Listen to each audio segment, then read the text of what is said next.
Hi friends. सो आज देखेंगे हम लोग design of open foundation. Shallow foundation का एक डिजाइन एग्जांपल देखेंगे एज पर आईएस 6403 एंड IRC 78। तो सबसे पहले आप क्या करोगे कि जो भी आपका साइट का सॉइल डेटा होगा, geotechnical investigation factual report होगा, स्पेसिफिक उस लोकेशन का सॉइल पैरामीटर आप ऐसा लेयरिंग कर लो। तो फर्स्ट लेयर, सेकंड लेयर, उसका depth from to 0 to 5, 5 to 10, N value, unit weight, cohesion, angle of internal friction, modulus of elasticity and Poisson ratio, ये सारे पैरामीटर आप एक लेयर में डालोगे। सेटलमेंट का डिस्कशन हम लोग बाद में करेंगे, पहले एसबीसी पे हम लोग फोकस करेंगे। सो नेक्स्ट आपको क्या करना है कि वेटेड सॉइल पैरामीटर कैलकुलेट करना है। 2-3 लेयर है तो उसका एक वेटेड सॉइल पैरामीटर आप कैलकुलेट कर लोगे। कोहेजन अभी फिलहाल 0 है, 29 डिग्री आ जाएगा। बल्क यूनिट वेट आप वेटेड पैरामीटर कैलकुलेट कर लोगे। जो भी आपकी जियो टेक्निकल इन्वेस्टिगेशन रिपोर्ट में ग्राउंड वाटर टेबल होगा वो लिखना है यहाँ पे। एंड आप डिजाइन करोगे तो उसके लिए आप एट सरफेस लेवल पे ग्राउंड वाटर को कंसीडर करोगे for the very first case. And bulk unit weight, फिर आप सबमर्ज यूनिट वेट कैलकुलेट करके। इंक्लिनेशन क्या होता है कि जो भी आपका स्ट्रक्चरल लोड है वो 90 डिग्री पे एक्ट कर रहा है फाउंडेशन लेवल, तो इसलिए ये एंगल 0 हो जाएगा। अगर ये ऐसा इंक्लाइंड रहेगा तो वहां पे एंगल आएगा, राइट। अदरवाइज ये हमेशा आपका नॉर्मल केस में 0 रहेगा। इसके बाद थर्ड पॉइंट में देखना है geometry of foundation. Geometry of foundation बहुत इंपॉर्टेंट है। ज्योमेट्री ऑफ फाउंडेशन में कुछ टाइप ऑफ फाउंडेशन होता है, जैसे आइसोलेटेड फुटिंग हो गया, राफ्ट हो गया, स्टिप फुटिंग हो गया। तो ये सारे फुटिंग के टाइप्स होते हैं। तो हम लोग अभी फिलहाल आइसोलेटेड फुटिंग के लिए डिजाइन कर रहे हैं। शेप ऑफ फुटिंग बहुत इंपॉर्टेंट रहेगा, whether it is rectangular, square और स्क्वायर है कि सर्कुलर है। तो यहाँ पे स्क्वायर लिया हमने, L is equal to 3 metre, B is equal to 3 metre. Depth of foundation 4 metre पे हम लोग ट्रायल कर रहे हैं उसको कि 4 मीटर पे क्या आएगा। ऐसे आप बहुत सारे डेप्थ पे भी चेक कर सकते हो स्पीसी, जैसे 2 metre, 3 metre, 4 metre, 5 metre. And factor of safety हमने 2.5 लिया हुआ है। तो फेलियर क्राइटेरिया बहुत इंपॉर्टेंट है। आपको सबसे पहले जज करने की what will be the failure criteria you should use for your design. तो यहाँ पे जनरल शेयर फेलियर आता है, लोकल शेयर फेलियर आता है। तो लोकल शेयर फेलियर में कोहेजन और फाई स्ट्रेंथ पैरामीटर रिवाइज्ड हो जाते हैं। And C is equal to 2/3 से मल्टीप्लाई हो जाएगा C and phi. So bearing capacity factors आता है पिक्चर में। तो यहाँ पे कुछ Terzaghi bearing capacity factors C, N, Q and gamma. उसके बाद शेप फैक्टर आता है, डेप्थ फैक्टर आता है, इंक्लिनेशन फैक्टर आता है, based on unit of shape correction factors. इसके बाद आएगा effect of water table. Water table का इंपॉर्टेंस बहुत होता है। अगर आपका वर्स्ट केस के लिए डिजाइन कर रहे हैं जिसमें ग्राउंड वाटर टेबल सरफेस पे आ जाएगा, तो इसमें क्या करोगे आप कि depth correction factor for water depth is 0.5, जो कि सबसे वर्स्ट सिनेरियो है। अल्टीमेट बेयरिंग कैपेसिटी का equation Q is equal to CNC SC DC IC plus gamma DF NQ minus 1 SQ DQ IQ plus 0.5 gamma B N gamma S gamma D gamma I gamma. For the general shear failure ये equation दे दिया है as per IS 6403।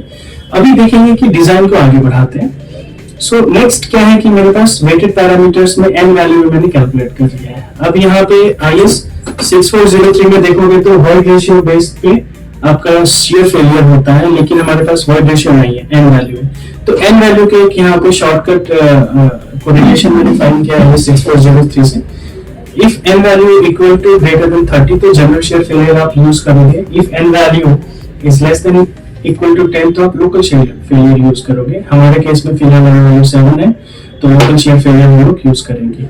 इसमें क्या होगा कि C and phi get revise, तो यहाँ पे C 0 है, phi को रिवाइज, तो जनरल शेयर फेलियर में phi आ जाएगा 29 degree, but local shear failure में phi 2/3 से मल्टीप्लाई कर 19.33 हो जाएगा। IS 6403 में एक टेबल दिया है जहाँ पे टरजागी बेयरिंग कैपेसिटी फैक्टर्स दिए हुए हैं।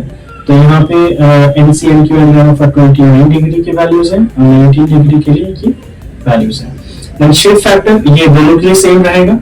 तो हमारा शेप है स्क्वायर, तो SC SQ S गामा 1.3 1.2 1.5 ये तीनों फैक्टर्स यहाँ पे लिखे हुए हैं। तो डेप्थ फैक्टर डिपेंड करता है DF डेप्थ ऑफ फाउंडेशन में फाई वैल्यू पे। तो DC DQ D gamma 29 and 19 degree के अलग रहेगा। इंक्लिनेशन फैक्टर तो यहाँ पे हमारा इंक्लिनेशन एंगल 0 है, इसीलिए यहाँ पे 1 रहेगा, यूनिटी रहेगा।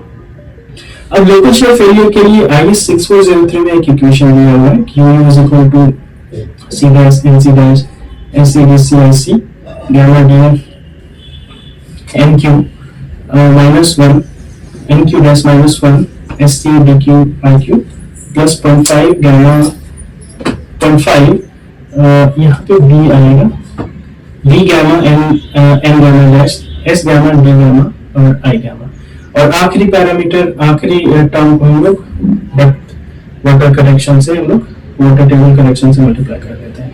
तो फिलहाल Q is equal to 22.424 kilo newton per metre square KPa है। इसको टन्स में कन्वर्ट कर देंगे, so 22.24 tons per metre square. SBC का इक्वेशन होता है net ultimate bearing capacity divided by factor of safety. तो ये अल्टीमेट बेयरिंग कैपेसिटी हो गया, इसको हम 2.5 से डिवाइड कर देंगे तो हमारे पास SBC आ गया 8.8।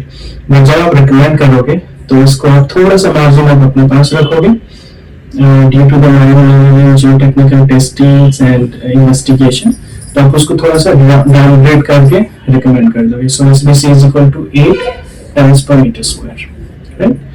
सो इस प्रकार से हम SBC फाइंड करते हैं। नेक्स्ट वीडियो में हम देखेंगे कि settlement in sand, settlement in clay, जो कि बहुत इंपॉर्टेंट रहेगा। जब कभी भी आप कोई SBC आप रिकमेंड करते हो तो आपको पहले तो based on shear strength parameter आपको SBC कैलकुलेट करना होता है, देन सर्विसिबिलिटी के हिसाब से सेटलमेंट देखते हैं और सेटलमेंट कैलकुलेट करके फिर से इसको रिवाइज करते हैं for the settlement also. Settlement का क्राइटेरिया IS 1904 में दिया है इंडियन स्टैंडर्ड में, तो सारे footing sizes and footing types के हिसाब से वहां पे सेटलमेंट क्राइटेरिया दिया हुआ है। Thank you.